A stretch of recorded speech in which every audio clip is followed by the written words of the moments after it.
When B2B businesses hire me and my company to grow their business, we start every engagement with a revenue system audit. And this isn't a freebie audit. It's not just a one-day checklist. This is a deep dive into marketing, systems, sales, process, people, you name it. The goal is find out what's working, find out what isn't, and identify what are the bottlenecks to doubling or tripling the size of this company, and how do we go about removing those. And we start all of these audits in one place. And I'm going to share what that is so you can do the same thing in your business to grow sales. Let's dive in.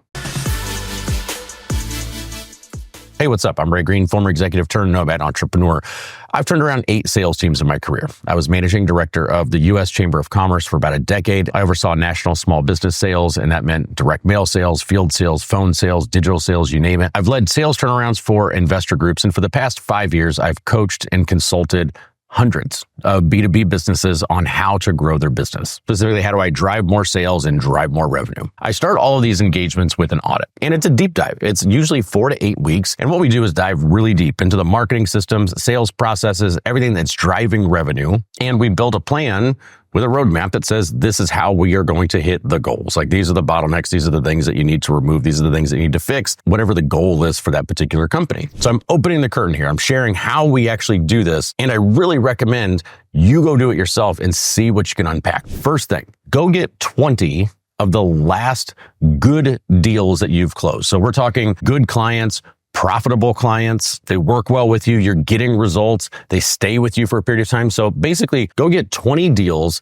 of the ideal person that you want to go get more of. We're going to take that list and we're going to look for 3 things. We're basically going to investigate 3 things. The first is we're going to look at this list of 20 and we are going to study it to identify what are the patterns, across all of these deals, what are the things that they have in common? And I'm looking for things like, are they in the same industry?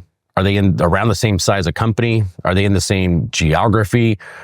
Do they have the same source? Look where they came from. Do they have the same source? Did they all come from Google search or this or that? And I want to look at the title of the decision maker or the number of people that were involved in the decision-making process, or what was their buying process? Did they have a specific way of going about making a decision? What were the pain points that they came to you for?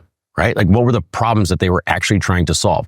What were the symptoms that they were experiencing when they came to you and said, attrition's high, or, sales are low, or whatever that is? We'll go back, listen to sales calls if you want. Those can be a gold mine of R&D in determining who your ideal perfect client is, because you're listening to how they describe the problem. You're listening to the way that they explain it, the words that they use. What do they have in common? Or you could get into the psychographics of this. You could say, maybe there's a personality type that's common, but you want to investigate this and you want to look at this objectively and say, what do our best clients all have in common? And then get those things on a list, because that represents our ideal client profile, our ICP. That is our target market. If we could go clone 20 more of those, that's what we want, but we need to know what to look for. The second place that I go with this list is reverse engineering their entire path.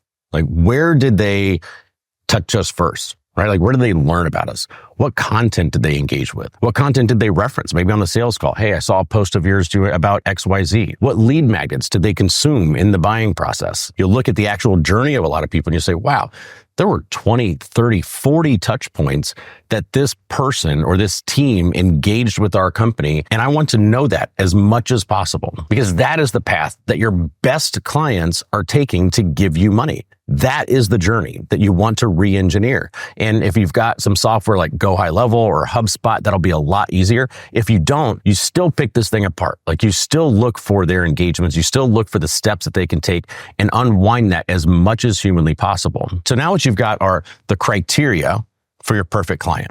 And you've got the path that they follow, what they went through to become a client. And when you're armed with that knowledge, what I want you to do is go back and look at your marketing efforts. Look at the stuff that you're doing to get leads today. Are you running paid ads? Are you doing social media? Are you doing outreach? Are you doing direct mail? Do you have somebody doing cold calls, cold emails, whatever those things are? Go look at all of your lead generation activities and ask yourself, are we targeting that particular client? Are we calling out in some way our ideal client profile, our actual target market, the person or the business that we really want to buy our stuff? Are we messaging things in such a way that when they read it, they go, oh, That's us. Those are the pains that we have right now. Those are the problems that we have right now. And if you nail the messaging on this, what you're going to do is you're going to attract more of the people that you actually want to sell. Then the next question is, are you leading them down the path that your ideal clients went through in general to buy your stuff? You can look at the channels, for example. You could say,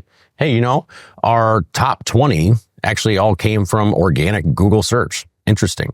And all of our money is going to direct mail and an SDR campaign. Or we have a ton of people that are coming in from these networking events that we're doing and, didn't realize that that's actually the source of some of these places, yet we're putting all of our money and our time into social media paid ads or something like that. Okay, so that's part of it. You can say, are we even in the right channel? Are we replicating the process? But the other thing you want to look at is, how did they buy? And it may not be the way that you want them to buy. You may want everybody to buy on a chatbot on your website because it's significantly more efficient for you. It's a lot cheaper, lowers cost of acquisition, But you look at it and you say, hey, you know what? Actually turns out our best clients predominantly came in with an in-person sales call. That's inconvenient for you. But if you want more of your ideal client, you've got to understand how your best clients buy and then re-engineer the process so that that happens. And the key is basically to find out what within the system is already working really well and then determine how can we do more of that? And getting the answers to these questions isn't always easy.